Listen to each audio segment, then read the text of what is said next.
മുസ്ലിം league UDFിലെ പ്രധാന ഘടകകക്ഷിയാണ്. ഭരണമില്ലാതിരിക്കാൻ കഴിയാത്ത ഒരു പാർട്ടി. എല്ലാ പാർട്ടികളും അങ്ങനെ തന്നെയാണ്. പക്ഷേ ലീഗിന് ഒരു നിമിഷം പോലും അധികാരമില്ലാതിരിക്കാൻ പറ്റില്ല. കഴിഞ്ഞ 10 വർഷമായിട്ട്, അതായത് പിണറായി വിജയൻ 2016 ഭരണം നടത്തിയ നാൾ മുതൽ ഇന്നേക്ക് വരെ പുറത്തു നിൽക്കുന്ന പാർട്ടിയാണ് മുസ്ലിം ലീഗ്. 2026 തെരഞ്ഞെടുപ്പ് വന്ന് വീണ്ടും പിണറായി വിജയൻ 3-ാം ഊഴം തേടുകയാണെങ്കിൽ ലീഗിനത് ആലോചിക്കാൻ പറ്റില്ല. വീണ്ടും 5 കൊല്ലം പുറത്തു നിൽക്കുക എന്ന് പറയുന്നത് അത് അപ്രായോഗികമാണ്. അതിനിടയ്ക്ക് പല വഴികളുമൊക്കെ നോക്കി. UDF വിട്ട് LDFിലേക്ക് ചേക്കേറിയാൽ എന്ന് വരെ ആലോചിച്ചിട്ടുണ്ട്. പക്ഷേ LDFിനകത്ത് മുസ്ലിം ലീഗിൻ്റെ ഈ കളികളൊന്നും നടക്കത്തില്ല. അവിടെ ഈ ബാർഗെയിനിങ് നടക്കത്തില്ല. അങ്ങനെ പോയവരൊക്കെ തന്നെ അവിടെ കഷ്ടത അനുഭവിക്കുകയാണ്. തിരിച്ചു വരാനും പറ്റുന്നില്ല. അതിൽ പ്രധാനിയാണ് ജോസ് കെ മാണി വിഭാഗം. പിന്നെ നമുക്കറിയാം CPI പൊതുവെ CPMൻ്റെ ചവിട്ടും കുത്തും ഒക്കെ ഏറ്റിക്കിടക്കുകയാണ്. അവരിനി അവിടെ തന്നെ ശിഷ്ടകാലം കഴിയും. ലീഗിനെ സംബന്ധിച്ചിടത്തോളം ഏറ്റവും കൂടുതൽ ഈ ബാർഗെയിനിങ് നടത്താനുള്ള അവരുടെ പവർ കാണിക്കുന്നത് ഈ UDFിലാണ്. അതായത് കോൺഗ്രസ്സിന് നന്നായിട്ട് വിലപേശി എടുക്കാൻ അവർക്കറിയാം. കോൺഗ്രസ് ഒട്ട് വഴങ്ങുകയും ചെയ്യും ലീഗിൻ്റെ മുമ്പിൽ. ഇരിക്കാൻ പറഞ്ഞാൽ കിടക്കും കോൺഗ്രസ്സുകാർ ലീഗിൻ്റെ മുമ്പിൽ.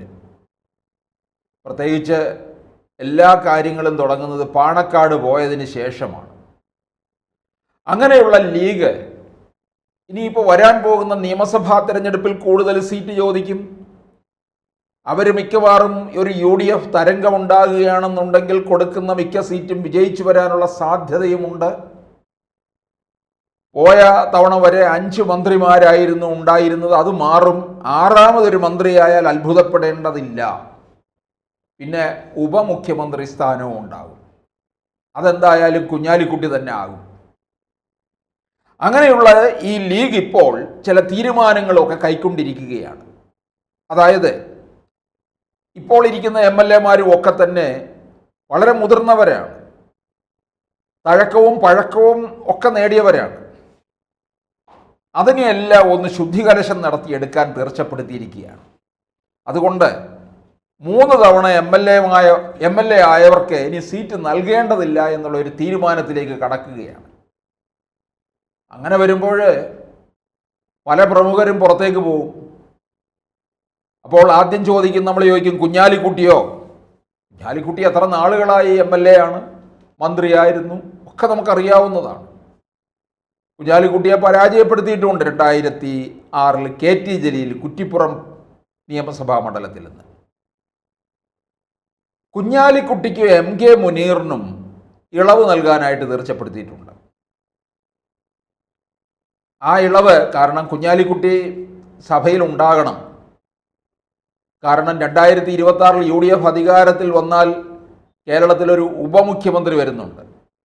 അത് കുഞ്ഞാലിക്കുട്ടി ആയിരിക്കും. കാരണം മുസ്ലിം ലീഗ് എന്നാൽ കുഞ്ഞാലിക്കുട്ടി, കുഞ്ഞാലിക്കുട്ടി എന്നാൽ മുസ്ലിം ലീഗ്.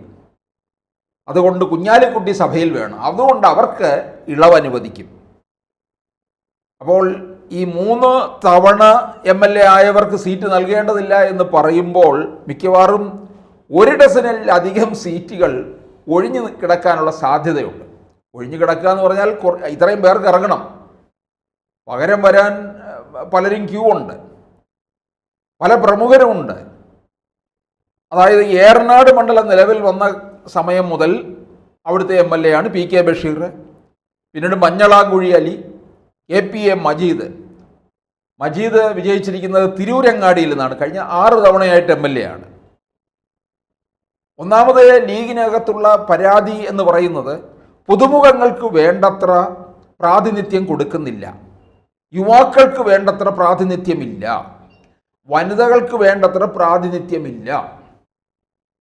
അതുകൊണ്ട് ഇവരെയൊക്കെ തന്നെ വേണ്ട തരത്തിലുള്ള പരിഗണിച്ചുകൊണ്ട് മുമ്പോട്ട് പോകാനാണ് ലീഗിൻ്റെ ആലോചനകൾ. ആ ആലോചനകളൊക്കെ ഒരുപക്ഷെ നന്നായി വരേണ്ടതുമാണ്. കാരണം വനിതകളൊക്കെ എത്രത്തോളം ലീഗിൻ്റെ നിയമസഭാ സ്ഥാനാർത്ഥികളായി വരുമെന്നുള്ളത് കണ്ടറിയണം. വനിതകളുണ്ട്, പക്ഷേ അവരെയൊന്നും തന്നെ ലീഗ് ഇങ്ങോട്ടേക്ക് ഉയർത്തിക്കാട്ടുമെന്ന് തോന്നുന്നില്ല. പിന്നെ 2 പേര് എന്തായാലും നിയമസഭയിൽ ഉണ്ടാകണം എന്നാണ് ലീഗിൻ്റെ തീരുമാനം. അതായത് KM ഷാജിയും ഫിറോസും. ഫിറോസ് 2021 മത്സരിച്ച് പരാജയപ്പെട്ടു. KM ഷാജി 2016 നികേഷ് കുമാറിനെ പരാജയപ്പെടുത്തിയിട്ടാണ് നിയമസഭയിലെത്തിയത്. 2021 പരാജയപ്പെട്ടു. KM ഷാജി എന്ന് പറഞ്ഞാൽ വിറപ്പിക്കും, സഭ വിറങ്ങലിക്കും.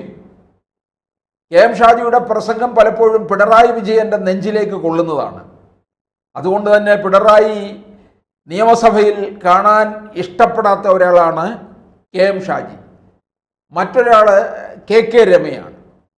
കാരണം KK രമയുടെ വാക്കുകളൊക്കെ തന്നെ ചാട്ടുളി പോലെയാണ് പിണറായി വിജയന്റെ നെഞ്ചിൽ ചെന്ന് പതിക്കുന്നത്. അതിലും അതിക്രൂരമായ രീതിയിലാണ് KM ഷാജിയുടെ ഓരോ വാക്കുകളും ചെന്ന് പതിക്കുന്നത്. അപ്പോൾ ഇവർ 2 പേരും വന്നു കഴിഞ്ഞാൽ CPM-നെ പ്രതിരോധിക്കാൻ കഴിവുള്ളവരാണ് എന്ന് ലീഗിൻ്റെ നേതൃത്വം മനസ്സിലാക്കുന്നുണ്ട്. അതുപോലെ തന്നെ ഈ ലത്തീഫ് മഞ്ചേരിയിൽ നിന്നാണ്, പിന്നെ ഷംസുദ്ദീൻ മണ്ണാർക്കാട് നിന്നാണ്. അപ്പം ഇങ്ങനെ പലരും കാലങ്ങളായിട്ട് നിന്ന് ജയിച്ചു വരികയാണ്. ഇവരെ അങ്ങോട്ടേക്ക് മാറ്റുക എന്നുള്ളതാണ് ലീഗ് ഇപ്പോൾ എടുത്തിരിക്കുന്ന ഒരു തീരുമാനം. അപ്പോൾ ഈ മാറ്റുന്ന അവസരത്തിൽ ഈ പറഞ്ഞതുപോലെ 1 ഡസനിലധികം പേര് വരുന്നുള്ളത് കൊണ്ട് അത്രത്തോളം യുവ നേതൃത്വത്തെ ഇങ്ങോട്ടേക്ക് എത്തിക്കുക എന്നുള്ളതാണ് പാർട്ടി ആലോചിക്കുന്നത്. കാരണം കോൺഗ്രസ്സിൽ യുവ നേതൃത്വത്തെ കൊണ്ടുവരുന്നതിൽ മുൻപന്തിയിൽ നിൽക്കുകയാണ് അവരിപ്പോൾ. അതായത് അഭിജിത്ത്, PC വിഷ്ണുനാഥ്, JS അഖിൽ, രാഹുൽ മാങ്കൂട്ടത്തിൽ എന്നിവരുടെ ഒരു നീണ്ട നിര തന്നെ കോൺഗ്രസിനകത്തുണ്ട്. അപ്പോൾ ഈ ലീഗിനകത്തും കൂടി അത്തരത്തിലുള്ള നിര വന്നു കഴിയുമ്പോൾ പൊതുവെ പുതിയൊരു കേരളത്തിലേക്കായിരിക്കും ഭരണസാരഥ്യം, പുതിയ ഒരു നിരയിലേക്കായിരിക്കും മാറുന്നത് എന്നതാണ് തെളിയാൻ പോകുന്ന കാര്യം. പ്രത്യേകിച്ച് ലീഗ് ഇത്തരത്തിലുള്ള ഒരു മാറ്റത്തിന് തയ്യാറെടുക്കുമ്പോൾ അത് വലിയ ചരിത്രപരമായ സംഭവം തന്നെയാണ്. ലീഗ് അങ്ങനെ അത്ര പെട്ടെന്ന് ഇത്തരത്തിലുള്ള കാര്യങ്ങൾ തീരുമാനിച്ച് രംഗത്തേക്ക് വരുന്നവരല്ല. പക്ഷേ ലീഗിൻ്റെ ഈ തീരുമാനം വളരെ സ്വാഗതാർഹമായിട്ടുള്ളതുമാണ്. അതിനോടൊപ്പം തന്നെ ഈ തീരുമാനം പല പുതിയ ചില മാറ്റങ്ങൾ ഉണ്ടാക്കും, പലർക്കും വെല്ലുവിളികളായി തീരുകയും ചെയ്യും.